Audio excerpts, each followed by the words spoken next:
রুদ্রেশ্বরে মা রুদ্রাণী দেবী।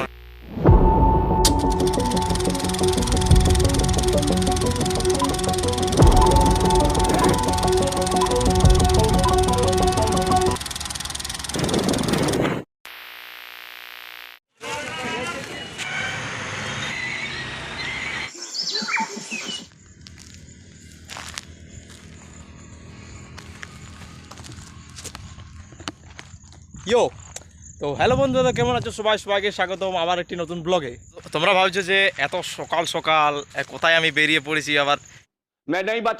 আসলে ব্যাপারটা হলো যে আমাদের একটা প্ল্যান হয় এক জায়গায় যাওয়ার, মানে যে রিসেন্টলি দুর্গাপূজা আসছে, তো ওই জায়গাটাতে দুর্গাপূজা গত কয়েক বছর থেকে মানে এত সুন্দর সুন্দর মানে থিম বানায়, এত সুন্দর সুন্দর মূর্তি বানায় যে ওটা পুরো মানে বাঙাল ফেমাস আছে। Yes, I am talking about পুরুলিয়ার অন্যতম এক পরিচিত দুর্গাপূজা স্থল ভামুরিয়া।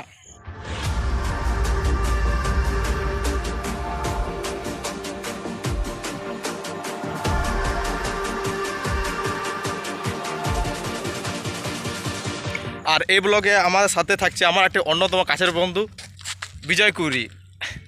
ইয়ারও একটি চ্যানেল রয়েছে, নিচে আমি ডেসক্রিপশানে দিয়ে দেবো, চাইলে তোমরা চেক আউট করতে পারো। আর এখন আমরা পুরুলিয়া টাউন থেকে মোটামুটি 20 কিলোমিটার দূরে আছি, আর এক মাঠে, আর এখানে এত সুন্দর কাশফুলের সৌন্দর্য পেয়ে গেছে আমার বলার নাই। জাস্ট একবার দাঁড়াও, দেখান দিচ্ছি তোমাদেরকে। আরে কাঁসাই কোথায়, কাঁসাই পুরোপুরি ফেল হয়ে যাবে এখানে, জাস্ট চেক আউট।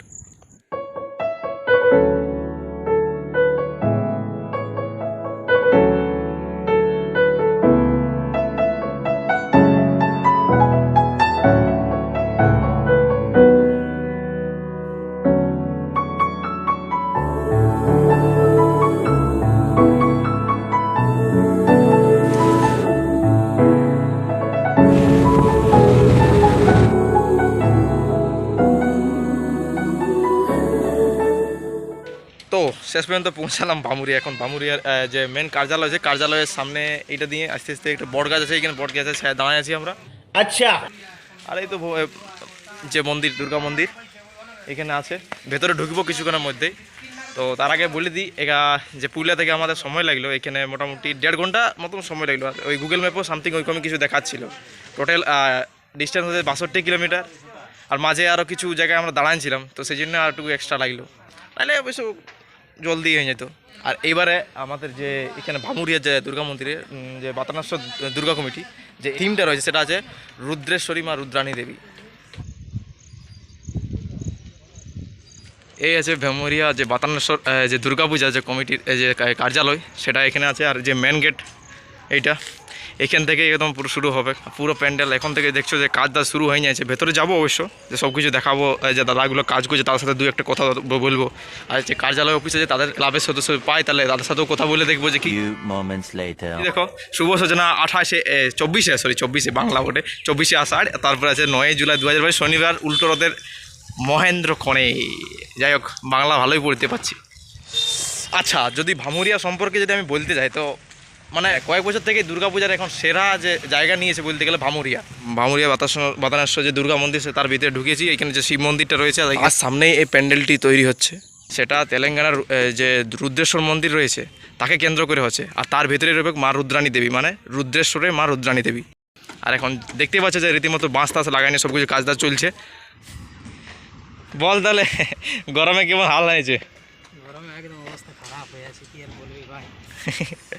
সকালবেলায় আমরা ভাবলাম যে ছাতা নিয়ে যায়, রোদ দিবে না, আর এখন আয় দেখো সূর্য আমাদের ফাটাচ্ছে। আমি আজকে ক্লিয়ারলি ভাবে দেখাচ্ছি যে একজন ব্লগার কিভাবে শ্যুট টুট করে, বুঝলে না? চেষ্টা করছি সম্ভব আপনাদের সামনে তুলে ধরার, আপনারা পাশে থাকবেন, এটাই আমরা সবসময় আশা করি।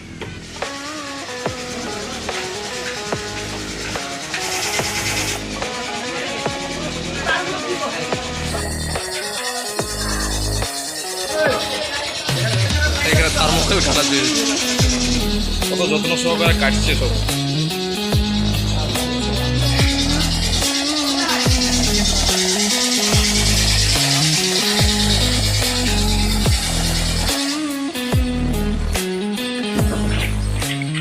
আর শেষে এইখানে রইবে আমাদের মা রুদ্রাণী দেবী।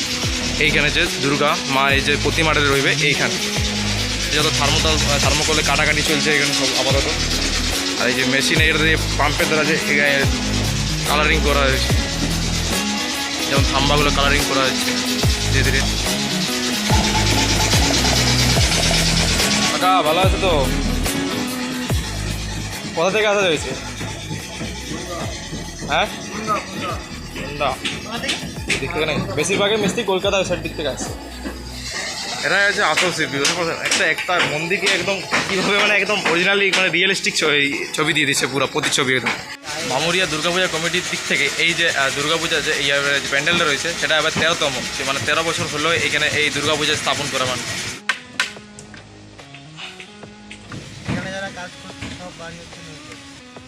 আজ এই যে আইডিয়াটা মানে এটা কার হলো যে এই যে রুদ্রেশ্বরে মা রুদ্রানী দেবী করবে, যে রুদ্রেশ্বর যে তেলেঙ্গানা মন্দিরটা আছে, হ্যাঁ দীপক ঘোষ, হ্যাঁ না দাদা? কতক্ষণ থেকে শুরু হয় কাজ?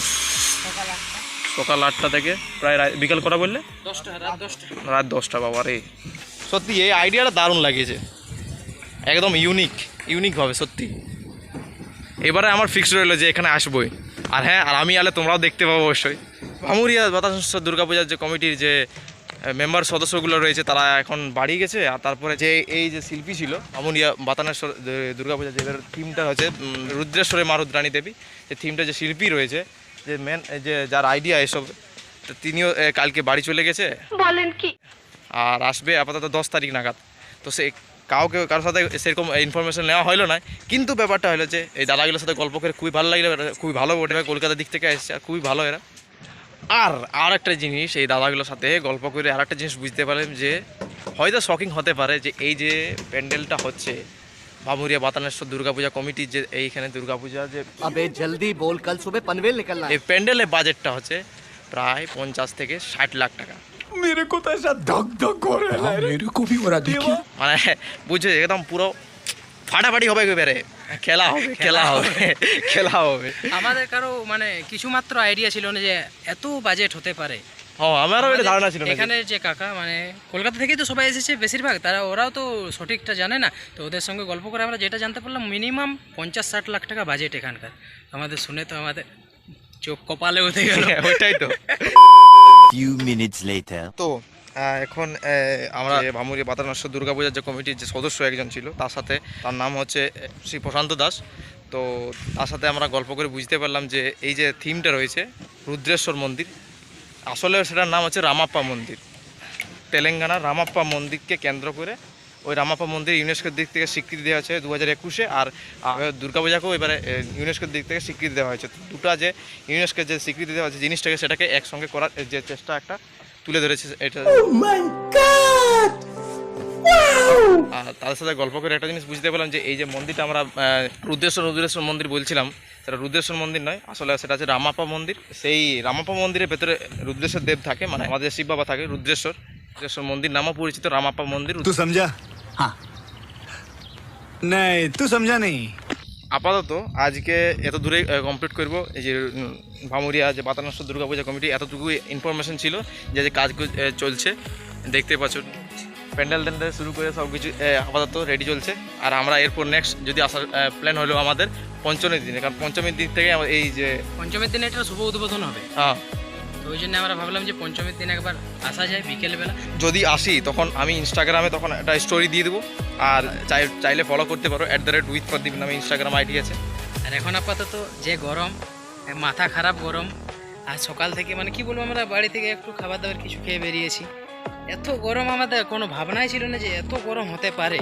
সকালে মেঘলা আকাশ, আমরা আরামে বেরিয়েছিলাম, ছাতা নিয়ে এসেছি, বর্ষাতে নিয়ে এসেছি, কিন্তু আসার পর এত গরম, ভাবসা গরম যাকে বলে। আর এই গরমের মধ্যে আর আমরা থাকতে পারছি না। তো চলো এরপর যদি পরে কোনো ডেস্টিনেশন থাকে সেটাতে দেখাবো আপনাদেরকে। ভামুরিয়া আস্তে আস্তে একটা অন্যতম দারুণ ডেস্টিনেশন থাকে, সেটা হচ্ছে গড় পঞ্চকোট।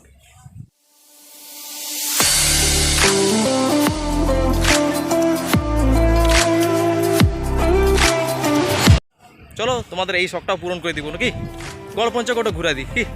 আরে আমার সঙ্গে খালি ঘুরো, বুঝলে না, আমার সঙ্গে সাপোর্ট থাকো, সাপোর্টে এমন জায়গায় ঘোরাবো না তোমার ভাবতে পারবে না। আসছি পঞ্চমীতে যদি প্ল্যান হয় তো। এই ভিডিও অলরেডি অনেক বড় হয়ে গেছে, তো পঞ্চকোটের যে পার্টগুলো ওগুলো পরের ভিডিওতে আসছে। আর ভিডিও শেষ পর্যন্ত দেখার জন্য ধন্যবাদ। আর পরের ভিডিও শীঘ্রই আসছে, ততক্ষণের জন্য ভালো থাকো, সুস্থ থাকো, দেখতে থাকো আমার ভিডিও। Bye bye.